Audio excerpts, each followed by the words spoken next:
Hello everyone, my name is Daniel Backer and this is my son Lawrence joining us after a brief hiatus, and this is Write Better Stories. Today I'm going to talk about a really good director by the name of Paul Thomas Anderson and how he manages to insert very lofty abstract themes into very concrete character actions and scenes. So one of the coolest things about this guy is that I heard in an interview that he actually doesn't really try to put themes inside of his movies, which is sort of surprising considering that some of his movies are considered very abstract, very theme heavy, and very symbolic. So this could be him just trying to dodge any attempt for people to get him to interpret his movies or anything like that, but specifically it sounded like he was talking about the writing process, because he mentioned that he will just develop interesting characters and then tries to see where the characters lead him as opposed to injecting any theme inside of the writing. Now, this is something that I refer to sometimes as telegraphing theme. I think specifically when I started writing and when I read other people who are writing something that isn't quite there yet, a lot of times they'll just have a character say what they want the audience to take from the film. Now obviously there's plenty of examples where a character says something very thematic, but if that character would say something like that, then of course you're allowed to do that. It's just part of the film and story writing process, or filmmaking process. You get what I mean. So where things get a little hairy though is that if you're just using your character as a mouthpiece for what you want to get across with the scene, that is obviously not good. And so I'm going to go through a couple examples from Paul Thomas Anderson's films where he uses his character actions to communicate what I interpret to be some of the themes of his movies. And again, he's not using these characters to just tell the audience how they're supposed to feel about something. The characters are performing dynamic actions in order to show what the movie is about.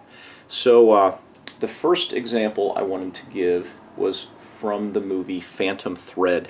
Now this is a pretty interesting movie that I actually saw 3 times in theaters, and the second 2 times that I saw it I brought people with me to see it and they completely hated it, but I obviously enjoyed it because I saw it 3 times.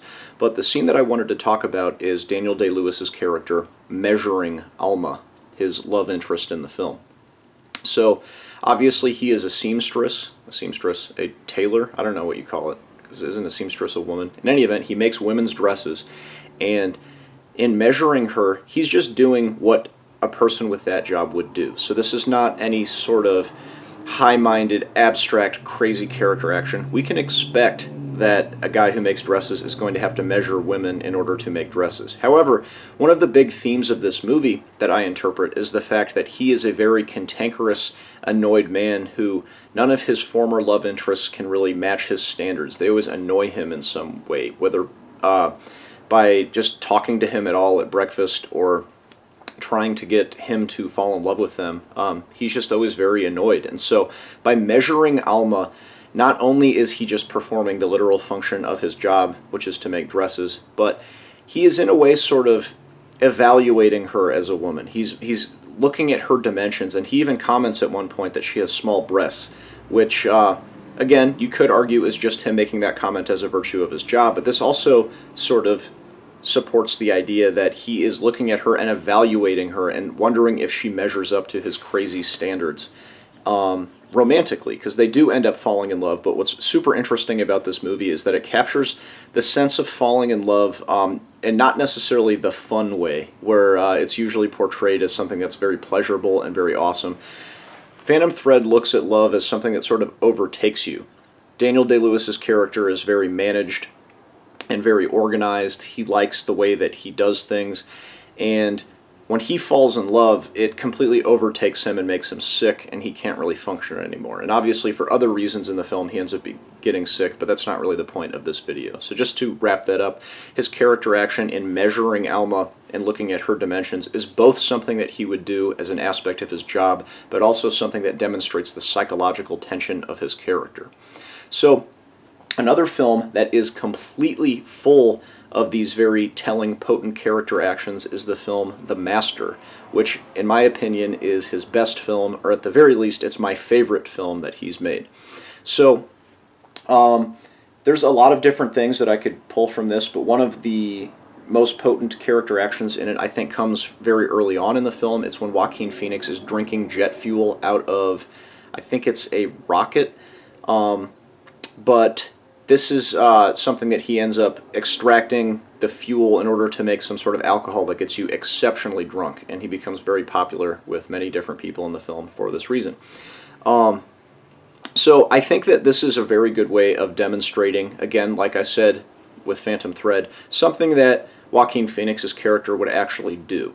Even though I'm going to interpret a larger significance to this, he is somebody that is just drinking jet fuel. It's like a pretty crazy thing to do, and so it doesn't come across as explicitly symbolic or indicative of anything. However, a big aspect of his character is the fact that he has been chewed up and spit out by the military. You could even say that it has poisoned him and basically given him a completely different perspective on life afterward for the worse. And so by him drinking this jet fuel directly out of the missile or the rocket or whatever it is at one point, I think that this is a really good way of demonstrating that yes, he is literally drinking it just to get drunk because that's something that he would do, but it also is an image that literally shows and makes concrete this idea that the military was bad to him and influenced him for the worst. There you go. I could be wrong about these things, so if you think that I am, I'd be happy to hear about it in the comments. But considering it's Paul Thomas Anderson, I think that he usually is playing with a lot of these very potent images and character actions. So another character action in this film that I think is very cool is when Freddie Quill, after he's already met Lancaster Dowd, played by Philip Seymour Hoffman, he is basically listening to headphones with all of these women that are dictating a book, I believe. Or in any event, Lancaster Dowd is speaking on a recording and they're listening to it and then writing things. Now, Freddie Quill, Joaquin Phoenix's character, sits down next to them and is completely ignoring all of these things that he's being taught, even though it's being piped into his ears. And he actually writes down on the piece of paper, "Hey, you want to fuck?" Now, what's cool about this is what's being said over the earphones is how he should control his animal natures because they'll overpower you and control you.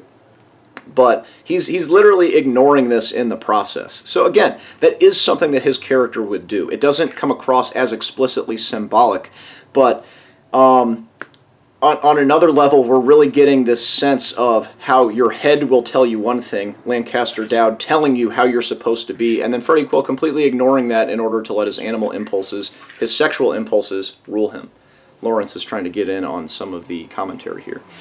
Now, the last little character action I wanted to talk about from The Master is a really cool scene where Joaquin Phoenix is on a motorcycle and he just completely opens it up and drives away.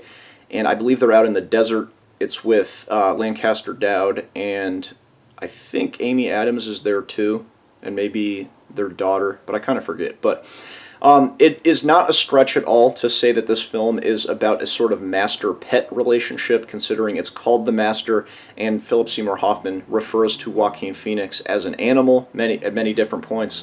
You can also look at the scene where Joaquin Phoenix gets aggressive with Lancaster Dowd's son because he mentions that he might be making it all up as he goes. Lancaster Dowd, that is, making it up.